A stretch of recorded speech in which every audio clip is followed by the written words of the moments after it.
Hey everyone, welcome back to another episode of This Week in Niche Pursuits News. Jared, how you doing today? Good. We're coming up to the tail end of 2023, so we've got some big news items to wrap up the year with. We are indeed. We're just, about 2 weeks away from the end of the year, and a lot of things still happening. Things haven't slowed down for the holidays just yet. Google is still sort of tying up their updates and all that sort of thing. And so we're going to talk about some Google updates. We're going to talk about just other things happening in the SERPs, content marketing world. Couple of interesting things that have come out. And then I would call fairly big updates for our side hustles. Ooh, baby.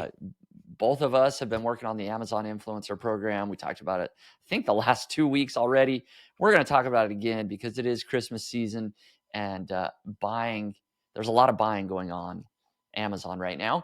And so we're going to share numbers. We're not going to hold anything back. So it should be a lot of fun to talk about that. And then finally, of course, we're going to bring it home with our weird niche sites. I will just say that I simply pulled up your site. I've got a tab open, but I spent less than 10 seconds looking at it. I did kind of chuckle as soon as I read the name. Then when I visited the website, it's a little bit different thing than I originally thought it was. But I like it, so we'll talk about that. We'll leave that one there and let everyone interpret.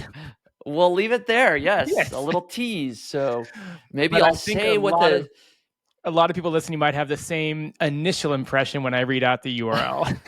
As soon as you say the URL, I'm like, where are we going with this exactly? You were nervous. Let's put it that way. So if you want to be nervous when we say a domain name, stick around until the end. We'll share. But it's, I have no idea. Anyways, we'll save it for the end. Okay, we're already off track here. Come on. We're already off track. So let's bring it back in. Should we? Before we jump into the podcast, I wanted to let you know that today's episode is sponsored by Search Intelligence.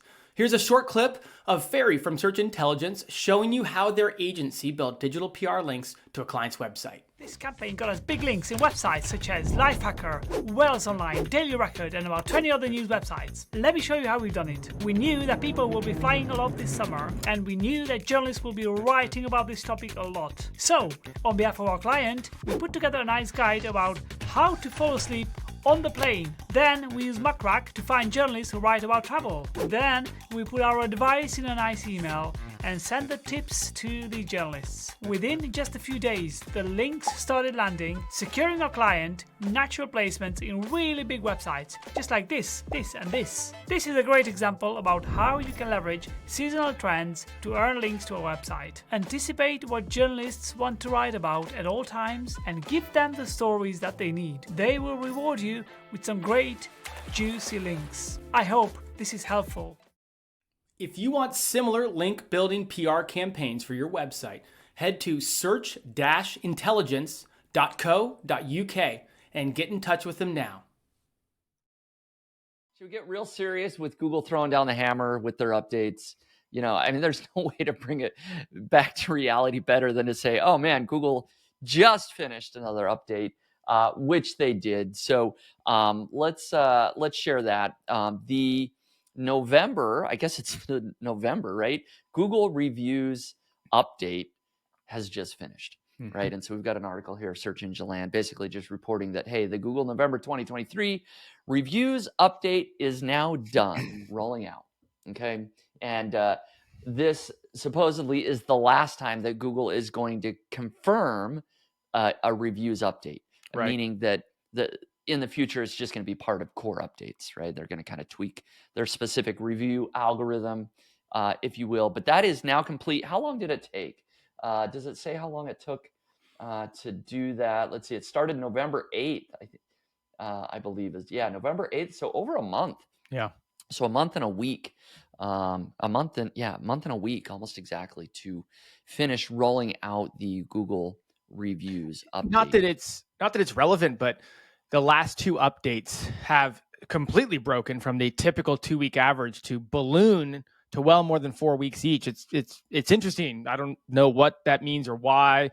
I don't know if that means that Google's processing a lot more information than normal, or if it's just they're doing more. It's odd that it's happened multiple times in a row now. Yeah, it's like, are they being more careful? Are they testing things before they release it, right, to make sure they get it right? I don't know.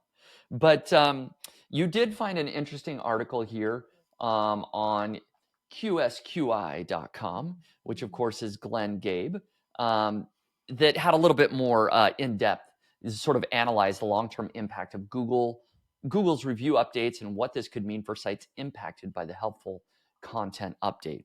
I didn't have a chance to go over the entire article other than to see that he's shared quite a bit of data, graphs, charts, other things that are happening to websites that may have been impacted by this. Yeah, he talked a lot about how this update seems to be very impactful, especially around sites that review products, and it was almost, and I don't want to paraphrase what he was saying, but in many ways he was likening, in many examples he saw, like the helpful content update plus the review update was a very impactful series of events for kind of affiliate websites or product review types. This one, like we saw last time, I think this one extended well beyond just your classic product review to kind of all types of recommendation content, which he noted. We've seen that in the past where we talked, I think, last product review update or just review update now about, they've changed the name to review update. It's no longer a product review update. So this makes sense, but just continuing to see that. And then the fact that now it's just ongoing. And I don't really know if Google has said they're not going to announce it anymore or if it really is now baked into the algorithm. But he likened it to the effect of Panda, which was an update, a big update, and then just got eventually baked into the real-time algorithm and stuff. But, he was just basically at the end kind of concluding like, man, if you got hit by the helpful content update and you got hit by the reviews update, the road to recovery is going to be very long and very difficult. Yeah. And it is interesting because it is, it's fairly broad, right? They did broaden that definition of really the update impacts any site here, it says, with the purpose of providing a recommendation, giving an opinion, or providing analysis. Also, reviews can be about any topic and across any vertical. So it's fairly broad reaching, right? Opinions and analysis, like that's almost any website, you kind of do that. Yeah. So it's pretty far reaching. But he does. He shares, you can see these up and down arrows from these charts here of just like how dramatic some of the impact can be and that it's just ongoing. And so it's like Google, it says, okay, imagine being a site owner with a trend like that. Good luck trying to plan for anything, right? I have a site like that for the record. I don't know. Mm-hmm. It just, do you? Yeah, I do. I can't figure out. I post screenshots of it time to time on Twitter. It's always been that way, and it's just so bizarre. And it's just like he's exactly right. It's like, how do you come up with a plan for that? At least if I was getting a consistent trend line down or up, I could come up with a better plan. But he's exactly right. Yeah.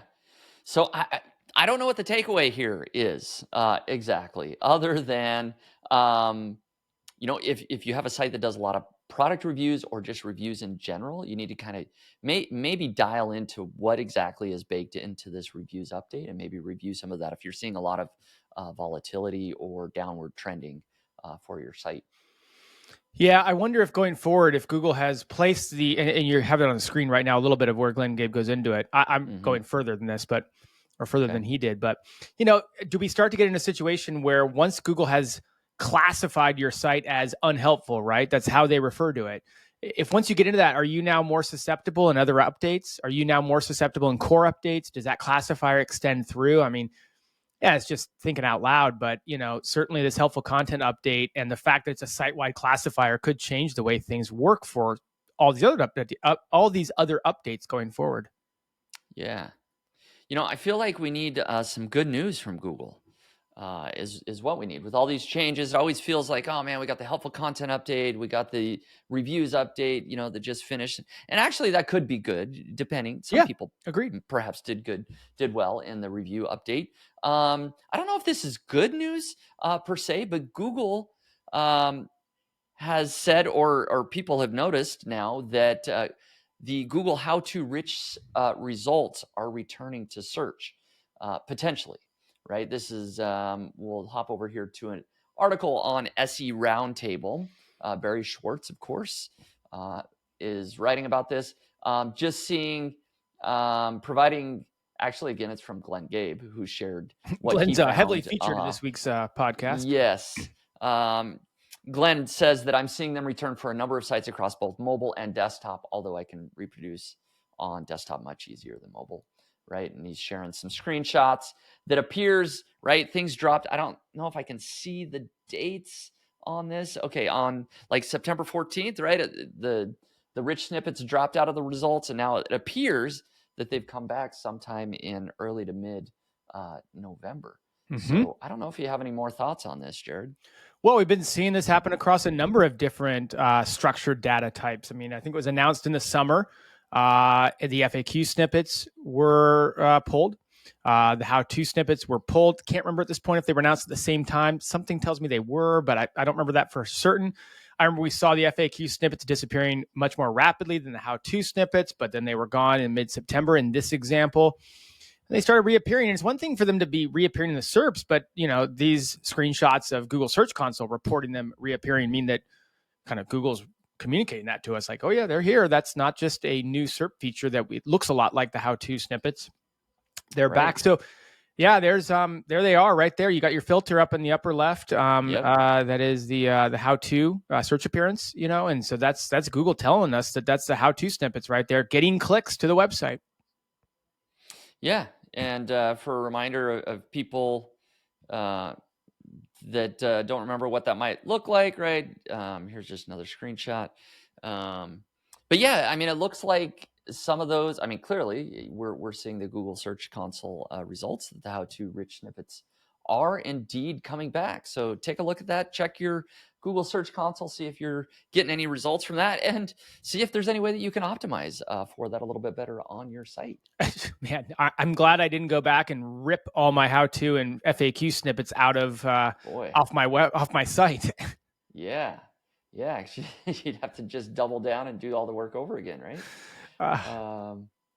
So in more Google news, one of the hot topics that I suppose we could have led with this subject, couldn't we? I thought we might have, yeah. Yeah, I was just kind of going in the order of my tabs here, but this maybe is a bigger, more controversial story that we've talked a lot about in the past is Parasite SEO. So a few days ago, of course, always on Twitter, Danny Sullivan's tweeting things out, or other, official under the official Google Search Liaison, basically has been responding to a lot of tweets about Parasite SEO, and particularly Lily Ray tweeted out, I don't know if you saw this one, Jared, but that Harvard.edu, Harvard gold University, standard. The gold standard, the New York Times of universities, is now getting into product reviews. Right, they're doing best VPN blog posts. Harvard officially is not doing this, but somebody is publishing articles on Harvard edu. How to choose the best VPN, right? It's clearly a Parasite SEO opportunity that I don't know what students sold their access or who did what, right? But it's a problem because now sites like Harvard, we've covered lots of other sites. These big sites are publishing articles on very rich keywords that you can monetize really, really well. And of course, they're ranking well in Google. And we call this Parasite SEO, right? And so Google has responded. And long story short, basically, here's the tweet maybe that matters. Basically just saying that we have a variety of systems to deal with things like this. And yes, we've taken steps, right? And he just kind of goes on to say, we have taken some steps to kind of take care of this third-party hosted content, this Parasite SEO, but we plan to take further steps to mitigate what's going on here. And so it's just very interesting to hear that this has been a very hot subject. There's lots of people tweeting about it. I won't name names, but one person in particular tweets a lot about how profitable it is to do Parasite SEO. Google is essentially saying, we got you in our sites. We're coming after you. We're going to try and take some steps to mitigate the results of Parasite SEO. I mean, I found one comment. I wanted to surface one comment on this, which it does dovetail into a related topic we're going to talk about, but it relates to this right here. Danny responded on Twitter to one of the comments specifically, and it said, I think it's with Lily Ray on it, so probably about this Harvard one. And it says, that particular situation seems, unfortunately, more likely a case that the site is unaware this content has been placed on it, rather than a purposeful attempt to host the content. Hopefully they'll attend to this. That said, we have taken steps to better deal with third party, blah, blah, blah. So, man, I feel like right there that kind of summarizes, like I really do sympathize with the position they're in. Right. Because, but at the same time, it only validates and confirms the frustration so much of us have right now. Like, basically, I mean, am I reading too much into it?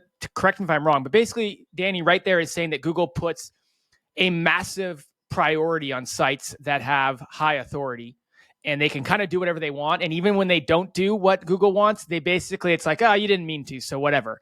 But, you know, if I do something wrong, if somebody hacks into my site and posts unwanted content, man, I get slapped around. And it's just the power of having a DR91 site and the fact that they just get so much goodwill given to them.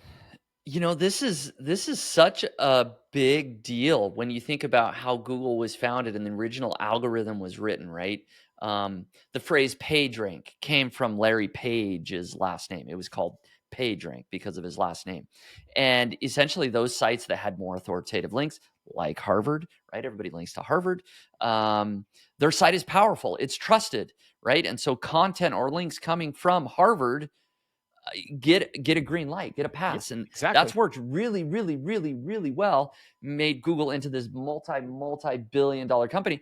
And literally it's all based on links. I mean, that was their original thesis. They wrote at Stanford, and it's named after Larry Page, PageRank.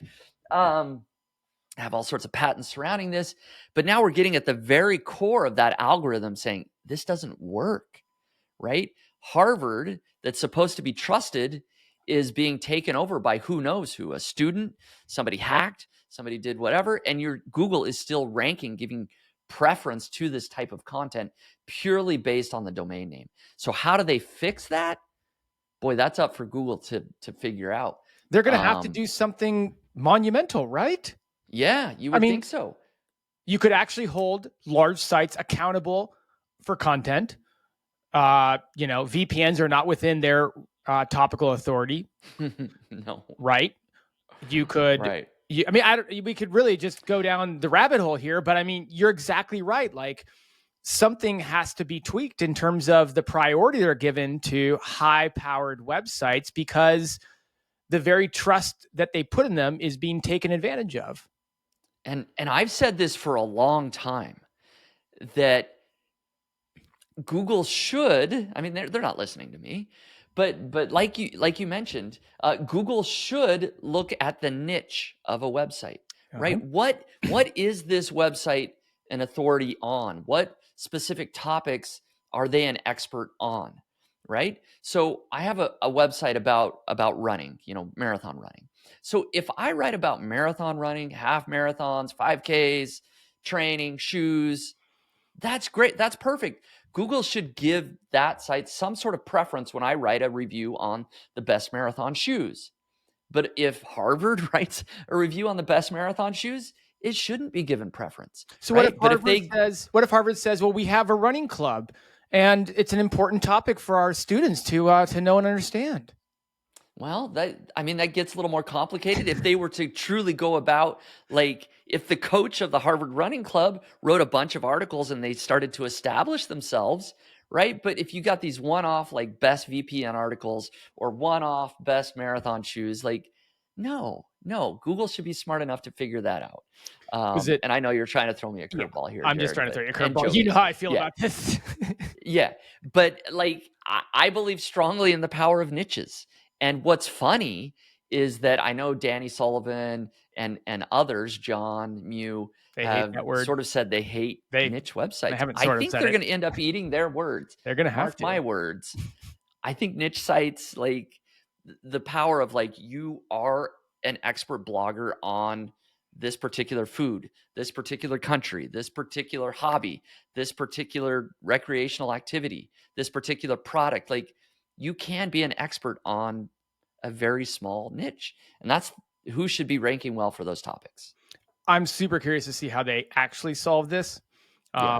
because it seems like one of those. And maybe let's be clear, I do more spitballing on this podcast than I do act from a position of authority. So if I'm missing it, which I probably am, then tell us in the comments below. Brainstorm. But it feels like they're going to have to all get in their big Google, whiteboard room and put a bunch of ideas up and pick the least bad one. Like I can't think of one that really accurately solves this problem while still maintaining a lot of the underpinnings of what they've used their algorithm for so far. But I mean, this stuff's not going away. Last week we had Sports Illustrated in the news for having completely fake authorship because Google doesn't care and their algorithm isn't bothered by it. This week we have Harvard recommending the best VPN because Google's algorithm isn't bothered by it. Their algorithm's going to have to figure some of this stuff out long term, or else, man, people aren't going to be too happy with fake authors on Sports Illustrated and bogus product reviews on harvard.edu. Yeah. Yeah. And man, we could go on and on about this subject. I mean, I created an entire video about how Google has a major Reddit problem. And that's the whole other wrinkle to this, right? As people are now starting to game Reddit for that very reason. Google trusts Reddit. So now affiliate marketers, I'll create my own thread. I will be the moderator of this new subreddit on VPNs or whatever subject under the sun I want. And simply because it's on Reddit, it does better. It's the same thing. It's this parasite SEO. You suck the life out of this authoritative domain and you make it your own. You do all this to make a little money and kind of throw Google under the bus in the meantime. But this screenshot that I am sharing here is just another article from Search Engine Roundtable, basically saying that Google plans to rename Parasite SEO. They don't like the name, probably for reasons like I just mentioned, sort of sucking the life out of certain things. And anyways, all the connotations that go along with that. But apparently, basically Danny Sullivan says, we don't, oh, sorry, I clicked on something. We don't use that term internally. I expect you will see us assign a term to this type of activity in the near future, along with further guidance. Right. And so there's going to be an official Parasite SEO update or something along those lines. And we'll have a name that we can, share on the podcast and chat more about. Will we all use it or will we just stick with Parasite SEO? Probably just stick with Parasite. We'll see how good of a name it is. Maybe it'll be blow like our minds. It'll be like Twitter and X where we have to just constantly say both from now on. Yeah, exactly. I think you're probably right on that. So that's really the news surrounding Parasite SEO. Google's aware of it. They're going to create a name, for it. We'll see what happens. I don't know what's going to happen. If you're involved in this sort of activity, like I think the writing's on the wall. Like probably don't invest a lot of time and money into this type of activity. Like Google's onto it, and there's so much outrage and so much commentary happening on Twitter that I think they have to take action, and they probably will. But what will they do? That's where I want to get the popcorn for. Exactly. We're going to be here for it, Jared. We're going to be here for it. I'm going to have to talk about it. And we're going to be talking about it, right along with everybody else. So thank you, everybody, for letting us, sort of ramble and add our 2 cents about something that, we don't know exactly what's going to happen. No. Fascinating. Fascinating stuff indeed. All right. We'll bring it home with this last one. Last week, we talked about the Google Gemini and Google Gemini Pro, basically the Google Bard update, that the model, the new large language model that they're kind of putting behind all their AI. There's this article on TechCrunch. You can read about it everywhere else probably as well. But AI Studio. With AI Studio, Google launches an easy-to-use tool for developing apps and chatbots based on its Gemini model. All right, so Google now has this AI Studio.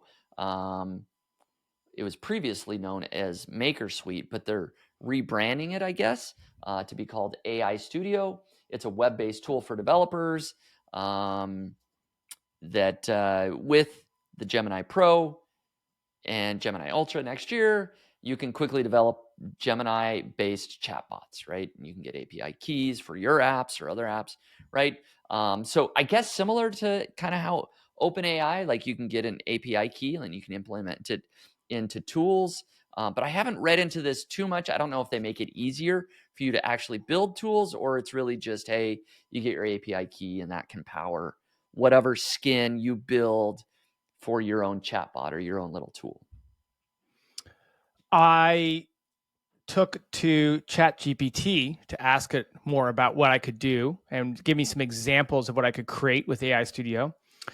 Yes, I also went to Bard with it, but the better results that I could understand better were from ChatGPT, which is odd on a number There of you levels, go. but I'll leave that there for right now, and we'll just stick to the agenda. Yeah. I think some of this is interesting, though. All tongue-in-cheek aside, apps for personalized content recommendation, leveraging Gemini's analysis of user preferences. So imagine if you could create like an app on your website that could help cater a user's journey when they arrived on your website. Yeah. Oh, that's cool. Chatbots for customer service using Gemini's language understanding capabilities. And we see those out there, obviously, but perhaps this would allow you to leverage it a little bit better. Interactive educational apps that adapt to the user's learning style and progress. So, Yeah. we have educational apps. My daughter uses them all the time, frankly, but ones that adapt and actually cater the way that they display information going forward based on the learning style, which is very important for people and how they learn, but also how they're progressing, how fast they're progressing and stuff. Like, so did open my mind to be thinking, and there's so many other applications of it, but there's some really interesting ways you can, use this. And it seems to be a very generous quota in terms of like even the free tier that you get access to has a very generous quota in terms of how many calls you can make. So it seems like a real playground for people with an interest in it. Yeah, that does seem interesting, and that does kind of spark an idea. I mean, maybe you can already do this, right? But I guess I didn't think about it with the Google Gemini chatbot. Is creating a chatbot, for your website, kind of how you mentioned, to help guide the visitor journey. But essentially, what if it could say, as soon as somebody lands on your page and they came from Google, it says, "Hey, I saw that you came to us today from Google searching for XYZ subject," right? You could do a number of things at that point, right? You might also be interested in these articles, or you ask some questions like, "I see you're interested in this. Are you interested in B?" Right? And if they click yes, you go, "Here's some articles," or "Here's some product recommendations," or "Here's my affiliate link. You should go check this out." Right? You could almost have your chat bot tailoring the affiliate recommendations to the visitor. That's a little bit more granular than just their Google search was. So, I was even anyways, thinking I could upload my behavior graph from Google Analytics, which knows that when people typically come to this page, they then end up going more than likely to this page. And I could program my my app or my bot to kind of say, hey, when they get partway down the article, recommend this next article to them, because that's where I know most of my users end up wanting to go or something. I mean, I don't know, I'm just thinking out loud here, but there's some interesting ways to start to process through AI with data, with the capabilities we now have with the AI Studio. Yeah, that would be really interesting to test out if it keeps visitors on your site longer. Which we know is so important to stuff like the helpful content update. Absolutely. If it leads to more conversions, if it leads to all these great user metrics, right? Does it increase email subscriptions, right? You have your chatbot like, "Hey, I see you haven't joined the email list. Like, do you want my 10 free ways to do XYZ?" Anyways, I haven't built that. I don't know if anybody's built that exactly, but I think there's a nugget of an idea there. If somebody wants to build that, like, there's a lot of website owners out there. Build a chatbot that people can add to their website that increases all those things we just talked about, and maybe you got a winner on your hands. I mean, at the end of the day, if you can increase time on page, that's a massively positive signal to Google. We know that time on page increases, the trust, but also the conversions on all the different metrics, typically speaking. So, and that's just one use of this, right? Like, there's so many uses. It's fascinating. Yeah. I mean, really, your imagination is can go anywhere with this. So it is cool to see a sort of head-to-head competitor with OpenAI, right? That just means products are going to probably get better and better. So I asked Bard for some examples, and it wasn't quite as explicit for me. yeah, that's too bad. I mean, we tried out Google Bard last week, and it had a little bit of trouble. Sort of work. Yeah, I couldn't quite find my YouTube video, I think, or something.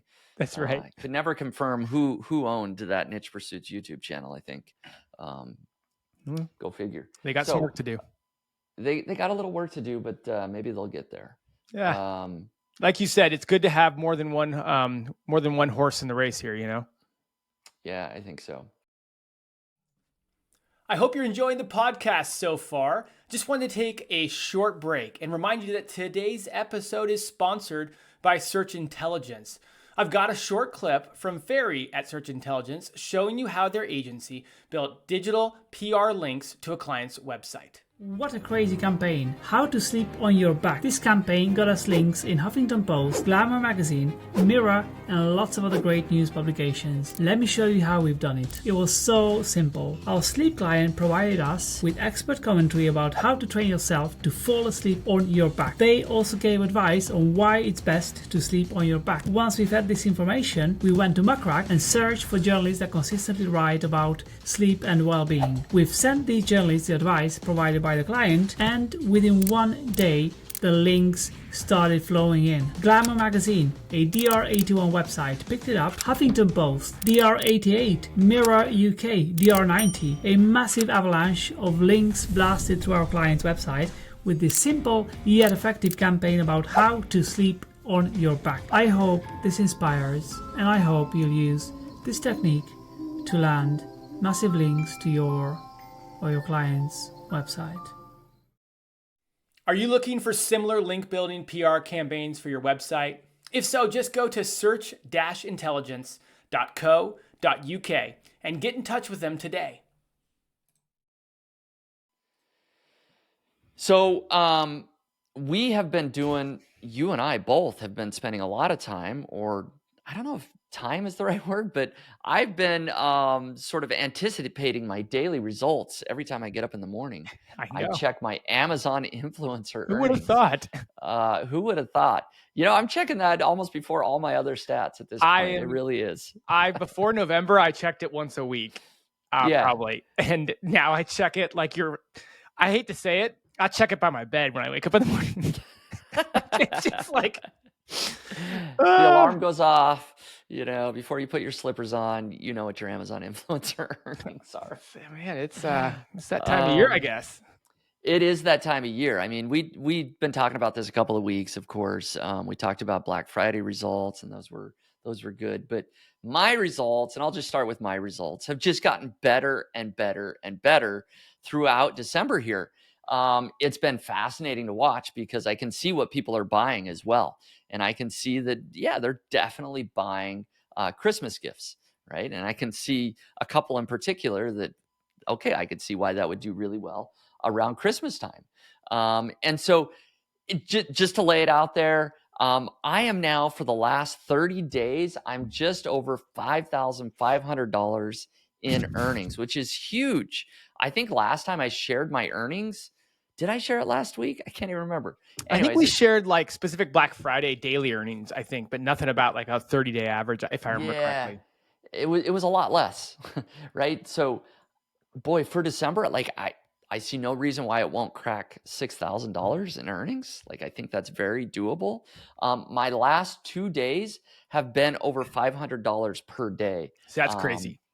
Yeah. Yesterday was like $540, and I was like, holy cow, where'd that come from? Wake up this morning, it was $566 in earnings. I'm like, oh my goodness, is this going to continue?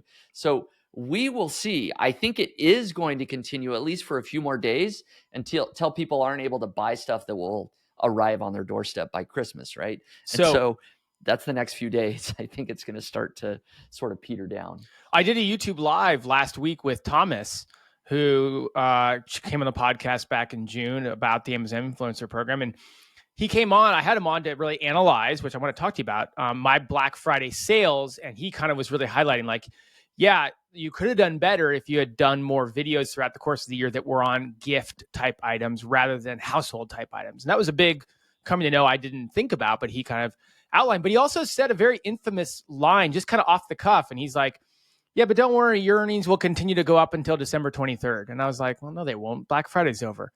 I didn't say it. I was just thinking like, well, that's not how it's going to work. Boy, was he right, because That's what he's talking about. I have seen Black Friday earnings and higher in the last week or so. And you're exactly right. Like the clicks are continuing to go up.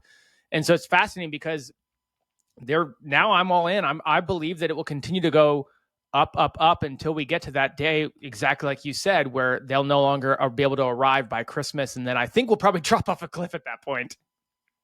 Yeah, and I have other, I guess, big news that I didn't even. I wanted to mention. I hit the 1,000 video mark. Oh, I'm hey, now welcome at to the like club. 1,039. I was just trying to get my number. It's not finding it, but it's a little bit over, like 1,030-ish. And so I hit the number. Yeah, thank you. Hit that before the end of the year, which I'm really happy about. That was kind of like the goal, is to be able to do that. And to be able to see the earnings just increasing, like, kind of makes it all worth it. Obviously, I'm going to make up like a ton of the revenue in December, like biggest month by far that I've had all year. Can I ask you, you mentioned, it's gift type products that are selling. Mm-hmm. Is there are there any trends, like average price point above, below $20, above $20, above $50, like below $100? This particular product is around $150. My top selling. So you've got a particular product that's standing out. Yes. So one in particular is just crushing it. So do I. I mean, I feel like I'm the guy. I'm the man when it comes to this product right now, because I mean, same. It's so many sold. And I checked where my video ranks. It's the first influencer video, right? And there's a few different varieties of this. I mean, it's really like you can buy different sizes, basically, right? And so there's a few different SKUs, and when I add all those up, it's like $150 a day or something, and everything else combined is, makes up the rest or something. So, this one in particular, and then a couple others that are not as high priced products. They're probably $40 to $50 range. They kind of make up the other ones. $150, that's a good gift. It is a good gift. Yeah. You've got some high class individuals who are buying from you. Yeah, that's right. That's the way I do it, right? I go high end. No kidding. I'll share, if you want to know, I'll share the product with you afterwards. But okay. It's a good gift idea. Definitely. Well, in many ways I have some numbers that will beat you, and in many ways I have some numbers that fall behind you. So it's interesting. All right. I too couldn't find how many videos I have. I don't know. Did that get removed or something? I'm wondering if it did, like just today. 10 minutes before the podcast, I'm like, I'm going to have to mention this. Let me look it up. And I'm like, I can't find it. Yep. So it's not I'm somewhere in that range too. I think I was at like 1,025 or something. Nice. Somewhere around that. They must have caught wind that you and I were in a race to 1,000. Decided they were going to make it really difficult. Jeff Bezos is just laughing. Ha ha ha. Let him try now. So I have not hit a $500 day. As a matter of fact, I still haven't cracked a $400 day mark. I'm at like 390, 380, 370, stuff like that. But I'm a little more consistent than you. Mm-hmm. So my 30-day average as of this morning is $6,250. Dude, that's awesome. I mean, could you have imagined that when you started this in like May, that in December you'd be making $6,200? You'll make more than that. You'll make like $7,000. I don't know where you're going to end up. I mean, I just am glad that we're even having conversations about the $7,000 mark. So cool. So, so I would love to have a $500 day, but I'm absolutely loving that my 30-day average is $6,250. So it's all positive for both parties. I, like you, noticed that out of the blue, and this is so interesting. I wanted to share this. I don't know what it means, but I just thought I'd share because it's interesting. Out of the blue, I'm just like the man when it comes to a specific coffee product.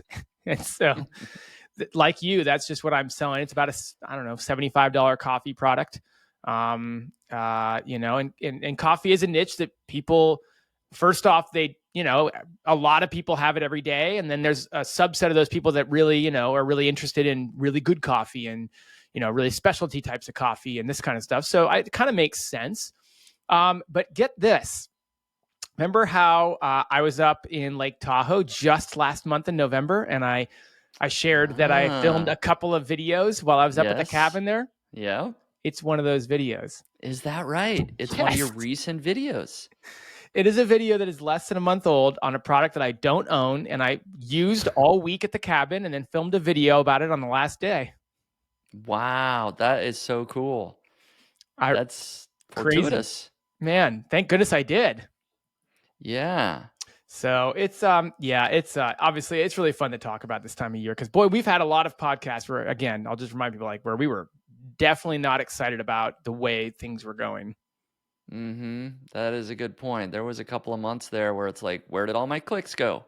They're now like a third of where they were. I Yeah, think that that was lasted in for like over a month, I think. October or something, September, October. And so, yeah, it's not smooth sailing, right? Like, we've been pretty open. Like, we're going to have a really good month this month, but in a couple months, we may be like, why did we ever do this? I have no idea, but it's fun while it lasts. Gotta take the long view on it, I think. But Yeah. hopefully also, I know I've been getting a lot of messages from people who, as it turns out, signed up, and whatever number they're getting, it feels like I don't hear a lot of people this time of year who are on the influencer program really that bummed out, right? Like, everyone's pretty happy with what they're doing. Like, I'm making $1,000 a month right now, and even that's good. I mean, I did 200 videos. I'm making $1,000 a month. Like, I feel pretty happy about that side income. And so, I just am hearing a lot of excited people talking about, hey, I got on, and I have some side earnings from it. Yeah, exactly. So, quick update here live. So I figured out how many videos I have. I have 1,042. And the reason I couldn't see how many videos is because I wasn't logged into my account. So I logged in, and you look at your page, and then it shows how many videos you have. So I don't know if you did the same.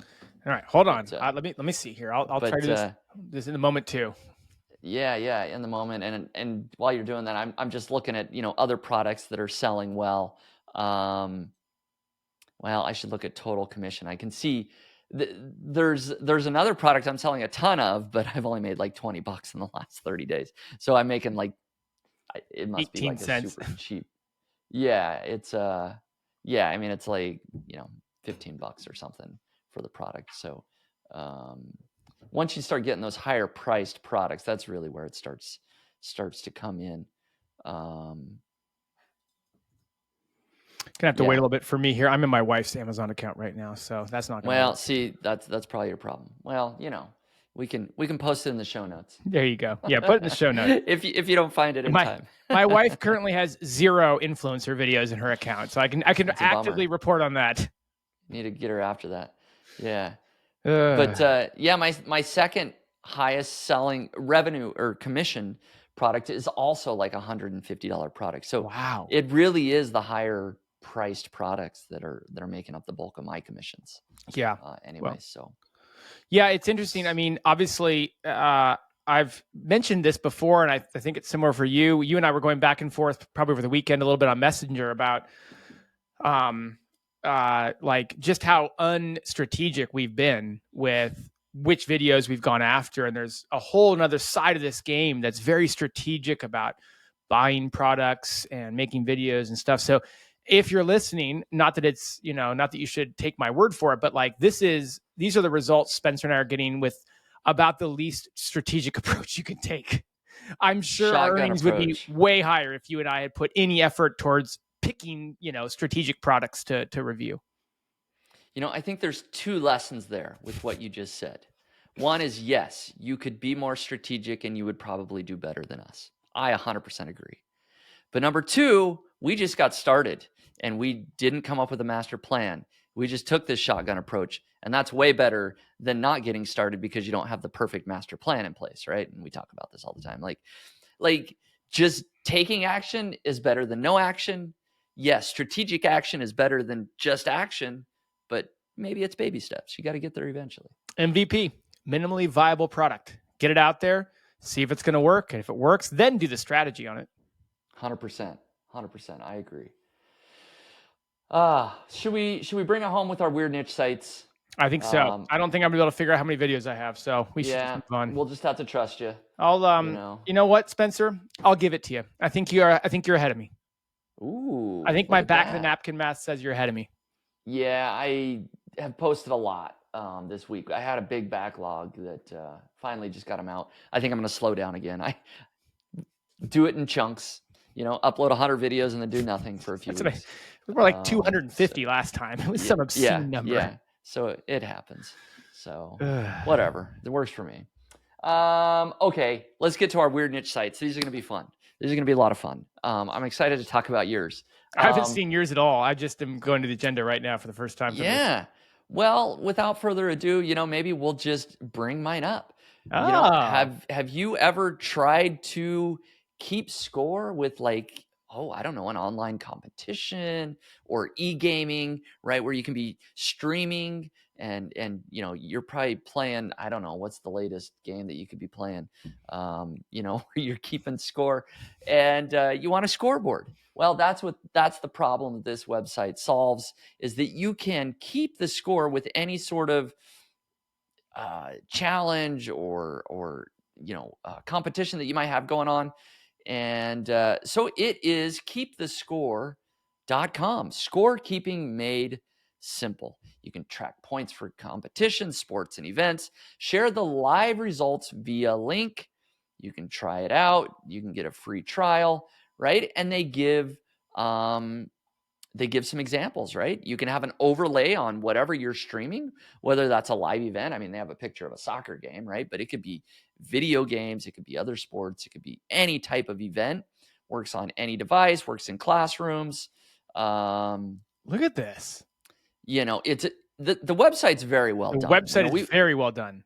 We have covered a lot of weird niche sites, and most of them are not professionally done because they fit into that weird category. But like, I would love to have one of my websites look at this, right? So first, let's look at a couple of things. One, let's look at how much traffic potentially this site is getting. So we're using third-party tools here, so we don't know the exact amount. But SimilarWeb says that they are getting, where did it show the monthly? 195,000 visitors per month. So pretty solid website. And most of that, or 50% of that roughly, is coming from organic search. And the other 44% is direct, and about 5% is social, right? And then according to Ahrefs, which I don't have pulled up, they've got a DR of 40, and they have, according to Ahrefs, about 28,000 organic searches a month. I actually should pull that up so that I've got it right here if you want. Yeah, just maybe what are some of the like top keywords that are ranking for? Like, where are they getting their organic traffic from? That's what I would be curious to kind of see. Yeah, so they have 6,866 keywords in the United States. They're number 1 for scorekeeper, number 3 for scoreboard, number 2 for online scoreboard. They've got branded search queries. Another more once you're outside the homepage, they're number 1 for their basketball scorecard online query, and that's a basketball scorecard page specifically. Same baseball scorecard, the number 6. So they've got a lot of rankings, not just to the homepage, but to a lot of other pages on their site. Oh, I like it. So they rank for the general term of like online scorekeeping or online scoreboards, but then they've got these very niche verticals: baseball, football, basketball, all these sports. Oh, that's very interesting. Probably so many content opportunities. You could probably do, I don't know again, I'm out of my expertise here, but e-gaming is huge. I know, and I apologize to all my listeners that watch the live e-gaming events. I'm not one of them, but that's huge. I'm sure whatever it is, League of Legends or, you just got to stop while your head, Spencer. You got to stop while your head. I know. I'm digging my hole here. And I can't help I'm going to get the comments. Yeah, come on, Jared. Here's where you step in and tell us what you do after you hang up the podcasting microphone, as you pick up the gaming controller and I do watch soccer. Live. I could have helped you there with that soccer. That would have been good. But I think people get where I'm going. There's all these verticals, these niches, these games, all these content opportunities that they could be writing about. And so there were a couple of examples. Let's see. Yeah. I was looking at I wanted to show. Maybe I just go to see examples. I can't remember. In the footer, you can get some really good ones too. Okay. Yeah. Pickleball. Let's check this out. Speaking of a sport more for our age, Spencer. Oh, there you go. Yeah. I've played pickleball a couple times. So I was looking at that right there, what you have on the screen, ironically. So it can overlay on top of OBS. Like, how fascinating is that? You can stream your own event through OBS and overlay this on top of it. Yeah. No, it's very cool. And I want to get to the right screen. I was looking at this before. Let's see. There was a free package, or maybe there's a way somewhere where you can create a scoreboard for free. Mm-hmm. And basically the pages have ads all over them. So you can do this for free if it's ad based. And now I can't find it because we're live, of course. I just wanted to see. Yeah, you're right. You can get, it says there on compare plans, it says there's a free plan where you get 2 boards with ads. You don't get to customize the colors or upload images or logos, but you can get 2 boards for free. Yeah, I'm not seeing it, the exact page that I was on, but basically, you can have it can be a URL, like you send people to this website, right? And you check the scores on this URL, keepthescore.com/whatever, and there's ads all over the website. So that's how they're making some of their money as well. If you don't pay for the plan, you get the ad-based plan. You create your scoreboard for free. Keep the Score still makes money based on views. So there you go. I noticed they have 50, it looks like 53 blog posts, and these blog posts are ranking pretty well too. Like how to do basketball scoring, and we would say in the world of SEO blogging that they're not very well optimized. I know I'd have a field day at my agency, like they're missing so many opportunities. I'm looking at their basketball scoring blog post, which is an article about how to keep score in basketball, but man, we want them to link back to that basketball scoring page, and they're not. To the internal linking, they could use Link Whisper, Spencer. That's kind of my point. That's right. A lot of things that they could do. I'm just not going to find the particular page that I was looking for. But I thought it was fascinating, kind of a very unique niche website that I don't know how much money they're making, but they might be doing pretty well with that amount of traffic, 200,000 visitors a month. Boy, if you get even a 0.5% of people actually paying for a plan, I mean, that's solid. It's a subscription service. It's SaaS. It's as SaaS as you get, right? And the standard, which they say is the most popular, of course, we're in marketing, so we know that goes. But at $25 a month, I mean, that's you could have a fairly sizable business recurring with that kind of traffic. Yep. Absolutely. So, all right, Jared, I'm excited to see what's going on with your weird niche site. Careful so now. You built up the whole domain name. So how do we introduce this? Well, probably best to just come right out of the gate and hit you with it. The website is, and of course it's painfully slow for me to load right now. I hope we don't have the same problems we had where it crashed the podcast. It is slow, but I do have it pulled up in a couple of tabs already. Oh, okay, good. Because I have not been able to get it to pull. I'm going to pull it up here on my laptop. That's where we're at.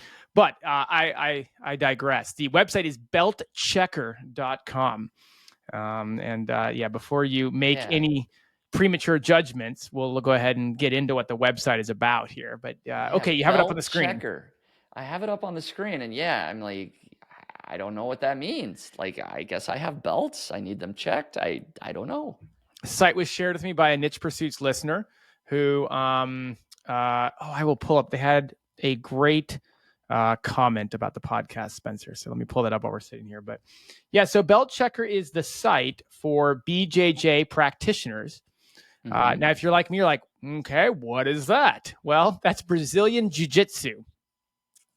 So Brazilian Jiu-Jitsu. We're talking about the world of Jiu-Jitsu.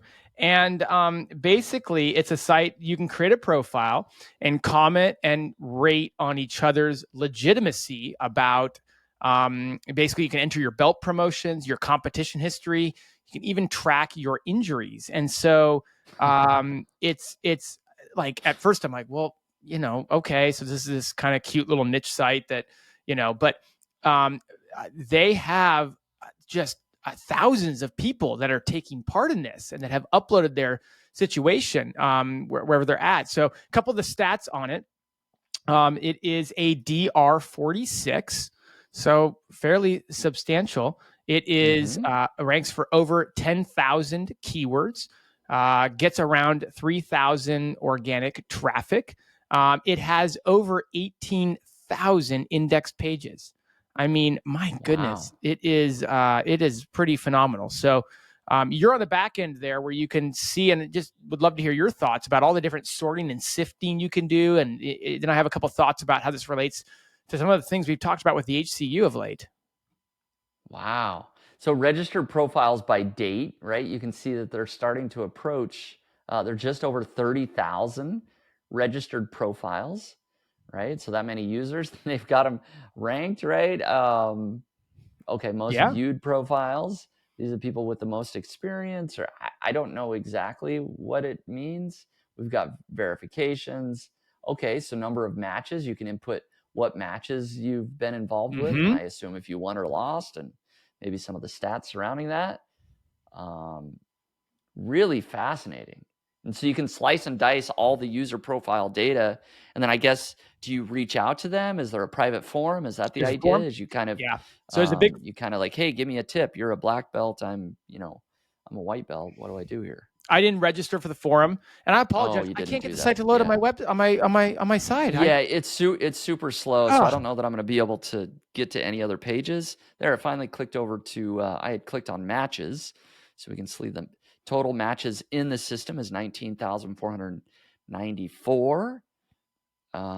People with the most matches. Okay, academies. I mean, I have some notes. I have some notes that I wrote down, so I'll just read those off because I can't. Total registered users, 30,943. Total voting points given. So I guess once I'm a registered user, right, I can vote on who's got the best this and the best that. 11,010,500. Total votes cast, 162,000. So, I mean, it's not a good looking site. It's obviously not a very usable site considering you're struggling with it and I can't even get it to load while we're talking about it. It's a little slow, but if you go look at its traffic chart in Ahrefs, it's up and to the right for the most part. It's growing, certainly has skated right through the HCU. And, we look at some of the things they want us to pay attention to now, right? Like, and I don't want to delve too deep into it, but they do want us to pay attention to user metrics for the record. But they also want us to have stuff like community engagement and user involvement, and they want us to increase engagement. They want us to build sites that aren't for SEO, and certainly this is a site that is not built for SEO. Probably do a little bit better if it was partially built for SEO. If its site speed was a little better, navigation was a little easier, but I agree that the community aspects and other things that are built clearly for the human involvement of the community is probably what's helped it quite a bit. Yeah. So a very interesting site. And again, we talked about this either last week or the week before. Last week was a weird celebrity site, so probably the week before. But just, finding a very passionate group of people and building a community around them, I don't see much in the way of monetization here. Perhaps it's there and I missed it. I didn't register for a profile, and it seems like a lot of stuff gets unlocked to you once you have a profile. So maybe there's some stuff behind the curtain there, but I didn't see much in the way of monetization, but certainly a very passionate group of people who are very active on this website. Yeah, I was just, I didn't see a way to make money. I was seeing they have instructional videos, which it probably won't pull up. But maybe that's like a member-only feature. Maybe there's a premium membership. I mean, you could think of a lot of different ways they could affiliate for different instructors, for different courses. They could obviously, play a part in a lot of the different competitions. And I mean, whether they have monetization or not, we're not sure about, but the path to monetize a passionate community like this seems fairly clear. Yeah, I think so. I mean, they could do like local classifieds or something, right? If you're looking for a Brazilian Jiu-Jitsu gym near you, right? Yep. Like, oh yeah, directory. Have somebody pay for a directory. That's what I was looking for. Yeah. We had an interview with who was it? Tim Stoddart. Tim Stoddart. That was a good one. That was a good one. So people should listen to that Tim Stoddart podcast interview that Jared did about how he's done really well with local directories. And again, just to close off on this, Spencer, since I guess you, without even telling us, you kind of sunsetted the comments section of the podcast here. We used to read off user feedback. That went away, I noticed. But anyways, I will. Yeah, maybe not intentionally. That just happenstance, but it just happened. This site came to us from Felix, and he said, "I hope it's." He kind of gave me a bunch of backstory on it, but he said, "I hope it's useful." And a way for me to repay a tiny portion of the intellectual debt I feel from the podcast. I'm working on getting traffic to my website through SEO right now. And the Niche Pursuits podcast has been extremely useful to me. Thank you so much. Thank you, Felix. Yeah, That's very nice. And maybe that's a great way to sort of end this podcast is like, hey man, if you guys enjoy listening to what we're sharing here, do leave a comment for us wherever you want to do that. It doesn't matter. But if you want to leave a review on like Apple or Spotify or anywhere else you listen to the podcast, that always helps other people find it. So we'd love it if you gave it a rating and a review. And maybe, just maybe someday we'll read that comment. We've kind of stopped doing that for the last couple of months here, and maybe we'll get back into it. Too much influencer stuff to talk about. That's right. Too much influencer. We don't want to toot our own horn too much about, we have all these glowing reviews. So no, I just have forgotten to do it actually. But very good. I love it. beltchecker.com. Right. And if the jujitsu doesn't work out, they can, I don't know, sell some sort of device that measures if you got the right belt. I thought that's what a belt was. I don't know. I got no ideas. beltchecker.com. Love it. So I think we got through it all. We got our weird niche sites. We got our shiny object shenanigans, our bright and shiny side hustles. Shiny objects. They're becoming one and the same these days. Oh, there's one word for that for sure. And then the news, of course. So hopefully you guys have enjoyed it. It's not quite Christmas yet. We're going to do one more episode before Christmas, but hopefully you guys are gearing up for a great holiday season. And Jared, as always, thank you for doing this today. It's been a pleasure. Have a great holiday weekend. Enjoy. Thank you. Today's episode is sponsored by Search Intelligence. Here's a short clip of Ferry from Search Intelligence showing you how their agency built digital PR links to a client's website. This is how we landed massive links for our client in The Sun, a DR90 website, and many other UK news websites. We have used freely available data from YouGov to simply find out what the nation's favorite car brand is and which brands people love the most. Of course, Rolls-Royce came out on top, Aston Martin second, and Jaguar third. We put these insights in a short email and sent it to journalists that write about cars and to national news desks on behalf of our client. Within a few days, our client got featured in all the Suns, as well as many regional newspaper sites in the UK, gaining DR90 links to their leasing comparison website. YouGov website is full of unlimited PR stories with data already available for free. All you have to do is to start researching their data and start asking the data questions. You will be surprised of the unlimited PR campaigns that you will find there that can help you build massive exposure and links to your or your clients' websites. I hope this video is helpful and inspirational. Thanks for joining us today on the podcast. Just a final reminder that it was brought to you by Search Intelligence. And if you're looking for link building PR campaigns for your website, just head over to search-intelligence.co.uk and get in touch with them today. Cheers.